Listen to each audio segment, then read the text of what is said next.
You know, at its peak, Pam's business had her seeing 50 patients a week.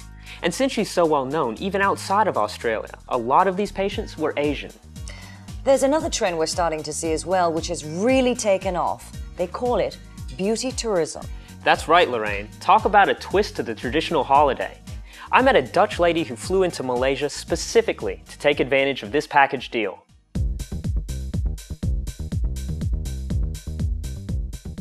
We've seen how one service can help patients decide on the surgery they want. But what happens when someone wants to take the plunge, but doesn't want to stay at home to do it? Take Carina van Leeuwen. She flew thousands of miles to Penang for her breast enhancement surgery. Yeah, I'm Carina van Leeuwen. I've got my own company, a communication company in Holland. When I was younger, I thought maybe it's a phase in my life that I really wanted, but I had a feeling I wanted for many years. So now I think, okay, it's really what I want, so let's do it. Rather than have the surgery at home in Holland, Carina's taking a different approach. She's going on vacation. So everybody thinks I'm on holiday, and now I have the same service and I have a holiday with it, so it's even better. To learn more, we went to the brains behind Beautiful Holidays, Managing Director Marloes Giesenaar. We are the only company in the world that's doing this, that is offering the full package. Penang is a very well-known tourist destination. It's been for years and years. There are a lot of resort hotels, which really gives you an idea of a holiday. The beaches are fantastic. Beautiful Holidays works on the principle that operations here cost 30 to 40% less than in the United States or Europe. Breast enhancement alone would have cost Carina about $5,000 US at home. The thing is, I've paid for this holiday, including surgery and consultation, everything. It's more about the same than only the surgery in Holland. It's the day before Carina's operation, and it's time for her final consultation. I think we really value the contact of the surgeon with the patient. Yeah, I prefer that one. If you would go in your own country, in the US or in Europe, you will see that it will be very short. It will be very difficult to get answers to basic questions. The meeting is the last step in Carina's decision-making process to go through with the surgery. Yeah, it's a really big decision. Yeah, you just don't decide compared to buying clothes. So it took me many years before deciding I really want to do it.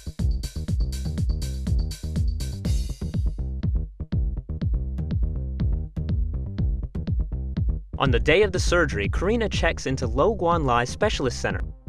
The whole procedure is expected to take an hour and a half.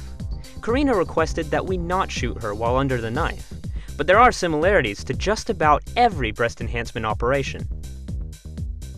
Breast enhancement is one of the most requested procedures worldwide. And though many techniques are available, all usually involve the placement of a saline-filled implant like this, either directly under the patient's skin or under the muscles of the chest. But however it's performed, the goal of any successful breast augmentation surgery is a fuller, firmer-looking breast. One technique involves inserting the implant through an incision beneath the breast. The location of the incision is designed to minimize visible scarring as much as possible. Since the development of this older technique, doctors have devised newer ways to hide scars. One way is to insert the implant through the patient's belly button.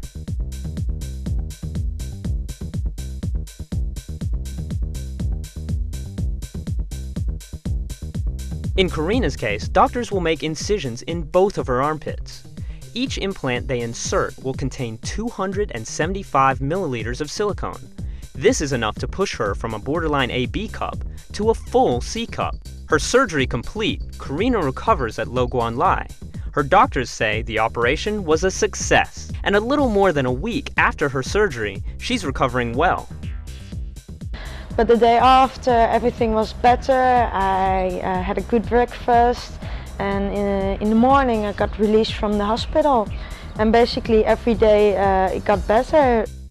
And the best part is, her vacation's far from over. I'm planning to go to Langkawi for a couple of days for some scuba diving, which I really love. Karina is the 31st client of Beautiful Holidays, and according to Merluz, not the last. The success rate is so high that she expects patient numbers to rise this year. I think it's the anonymity is definitely one big part that attracts a lot of people. Karina certainly found it an attractive option, something she will tell her friends about. Yeah, they should go to Beautiful Holidays and go to Asia because the service and the results are amazing. So I'll definitely tell them how my experience was here. Now, Beautiful Holidays isn't just about breast implants. They actually offer a wide range of procedures, from nose jobs to facelifts to liposuction. They pretty much handle it all. It's virtually like a one-stop shop. That's right. And while we're on the subject of one-stop shopping, you know, more and more people are opting to have several procedures done all at once. Really? Yes, some experts say there are actually quite a few big advantages to having many procedures done at the same time. Here's one case.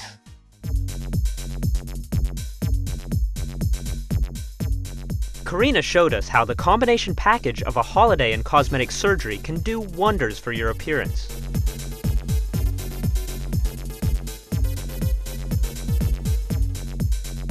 But some are learning of a different sort of beauty combo. We go back to Australia to take a look at how one doctor uses multiple procedures to achieve an overall more youthful look. It's called total facial rejuvenation.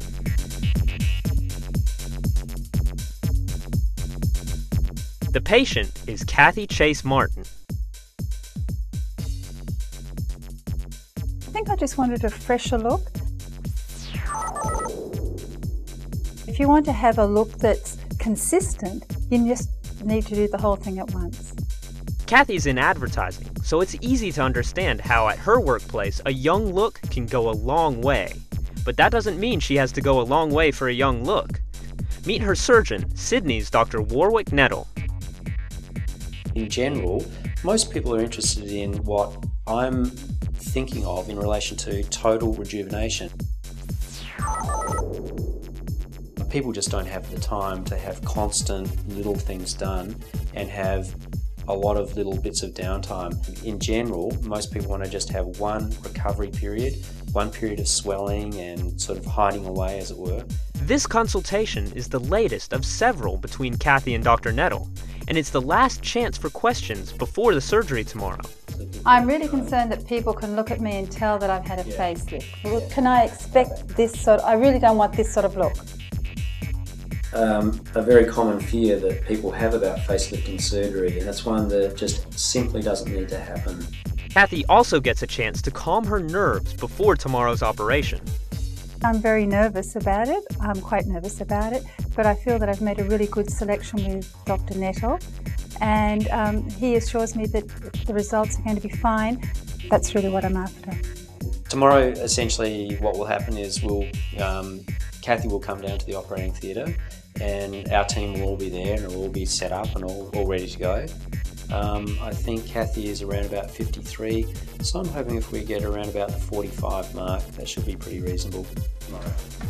Thank you very much. You're welcome. Bye-bye. Coming up, we follow Kathy into the operating theater, where we'll get a doctor's eye view of the total facial rejuvenation. Stay tuned.